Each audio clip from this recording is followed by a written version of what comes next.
Estamos de volta para mais um vídeo, né, meus queridos? Tudo bem com vocês? Olha, para quem não me conhece, para quem ainda não viu nenhum vídeo meu, até porque eu sou nova na internet, né? Comecei agora nessa vibe de vídeos. Então, meu nome é Solange Soares, ok? E nós estamos trabalhando aí sobre pesquisas, sobre livros diversos, em específico falando sobre o serviço social, ok? Mas muito obrigada, porque eu tô vendo que eu já tenho um público aí que tá gostando dos meus vídeos. Obrigada, viu, pessoal? Eu vou fazer um vídeo exclusivo só para essa plataforma, que tá me privilegiando demais. Obrigada, gente. Então, nós iremos agora para o tema 4, sendo que já foi feita a introdução do tema 4, não é isso? Que são manifestações sociais na década de 1920 e 1930. Tá? Então, agora nós iremos para o primeiro bloco. Vamos ver se dá para fazer em 2 blocos? Porque é muito assunto, gente. Eu queria poder falar muito, passar muito tempo falando, lendo, dizendo, explicando, mas não dá. Meu tempo é, bem pequenininho mesmo. Então, reconhecer o papel das encíclicas na sociedade, compreender as posições do governo e da igreja em relação ao contexto social das décadas de 1920 e 1930, compreender os fatores que impulsionaram a implementação das leis sociais na política do governo. Isso aí são coisas que veremos agora, ok? Então, o serviço social nasceu por uma demanda do capital monopolista, isto visto desde o tema 2, nós já vimos isto, esse assunto. Daí a razão que o assistente social ele estuda a organização da sociedade capitalista. Contudo, entretanto, esse conhecimento não basta, uma vez que os fatos que ocorrerem, na sociedade capitalista, em cada lugar, eles apresentam as suas peculiaridades. Por conta disso, você já viu comigo aqui também meus vídeos, né?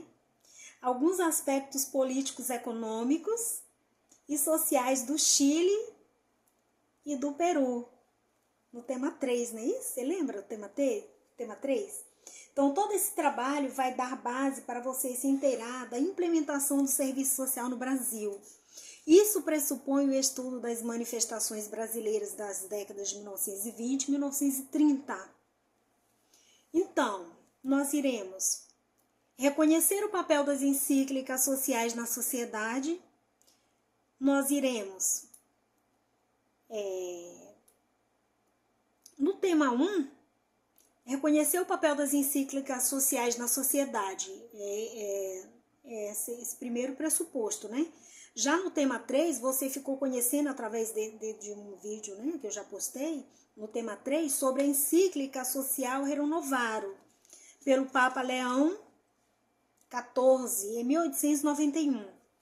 Então, já trazendo a resposta para vocês aqui, na verdade, a Rerum Novarum, ela foi uma resposta que a igreja deu para os problemas sociais que tiveram início na fase monopolista do capital. Cabe lembrar que os problemas sociais, pessoal, eles aumentavam com o aprimoramento das tecnologias, os aprimoramentos tecnológicos, né? Então, 40 anos depois da Rerum Novarum, na década de 1930, veio a encíclica 40º ano. A igreja, então, dá continuidade ao seu projeto social. Pessoal, eu falei aqui, inclusive, que eu tenho assim, pesquisas incríveis sobre essas encíclicas, tanto a 40º ano quanto a Rerum Novarum. E sobre outras também que vieram antes, porque elas não são únicas, apesar de que mais importantes, digamos assim, né? Então, você vai perceber que a Rerum Novarum levou algumas figuras da Igreja Católica Brasileira a chamarem atenção para a questão social. Foi a Rerum Novarum que fez isso, hein? Por sua vez, a 40º ano deu as bases para a implementação do movimento católico leigo,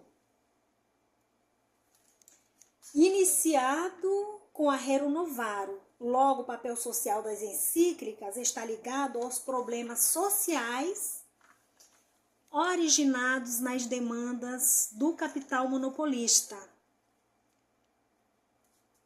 né? Isso aí nós já até vimos dentro do tema 1 também, né? Então, já dando também uma resposta para você sobre isso, então, dentro desse contexto, nós iremos reconhecer o papel das encíclicas sociais na sociedade, nós iremos compreender as posições do governo e da igreja em relação ao contexto social, isso das décadas de 1920 a 1930, tá, pessoal? E compreender também os fatores que impulsionaram a implementação das leis sociais na política do governo. Compreender as posições do governo e das décadas de 1920 e de 1930. Com relação à igreja, é importante chamar a atenção para o envolvimento dela com os problemas sociais, guiada pelas diretrizes das encíclicas sociais. A Igreja Católica desenvolveu um trabalho na sociedade que focou, dentre outros segmentos,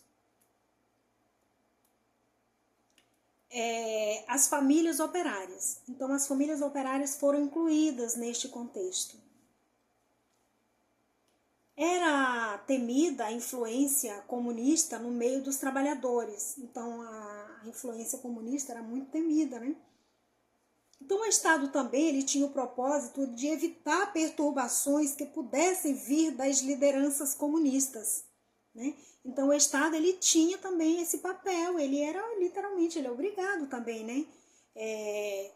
De evitar aquelas perturbações também que pudessem vir das lideranças comunistas.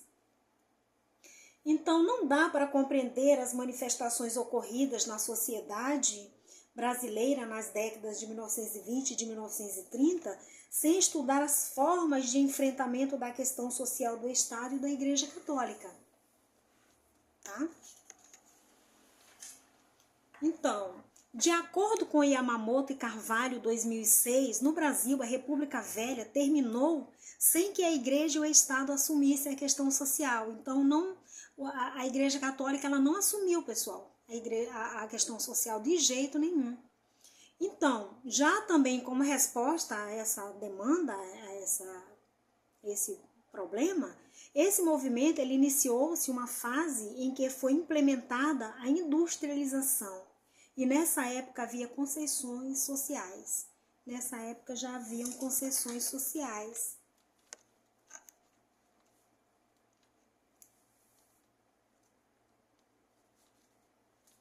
Então, compreender os fatores que impulsionaram a implementação das leis sociais na política de governo. Depois que você conheceu, né, o papel das encíclicas sociais na sociedade e as posições de governo e da igreja, você vai estudar as greves no meio operário realizados pelo socialismo anarquista, a criação do Ministério do Trabalho para conciliar os conflitos estabelecidos entre capital e trabalho, o direito à greve e o atrelamento do sindicalismo ao governo, entre outros fatores. Tá? Então, da parte da Igreja Católica foram criadas instituições que foram ampliadas na década de 1930, que implementaram o movimento intelectual católico. Tá? Então, o processo de industrialização brasileiro trouxe marcas para os trabalhadores, pois o Brasil, como você sabe, é regido pelo meio de produção capitalista. Na medida em que aumentavam a exploração social, os trabalhadores reagiram contra esse movimento, evidentemente, né? Então, os trabalhadores reagiram contra. Neste contexto, a jornada de trabalho sofreu algumas alterações. Tá? Então, pessoal, vamos dar uma paradinha aqui. Eu vou encerrar este bloco e no outro momento eu vou gravar o final do segundo bloco, porque aí é muito assunto e é muita pesquisa. Então, como eu tenho pouquíssimo tempo para explanar tudo, Porque o vídeo não pode passar de 10 minutos, pessoal, infelizmente. Né? Eu gostaria de falar com mais calma, com mais tranquilidade, explicar melhor, mas as plataformas, elas exigem, senão vocês vão perder muitos minutos de gravações, e aí não vai ser legal, vocês não vão acompanhar tudo, tá? Então, vamos encerrar aqui neste momento, e aí em seguida,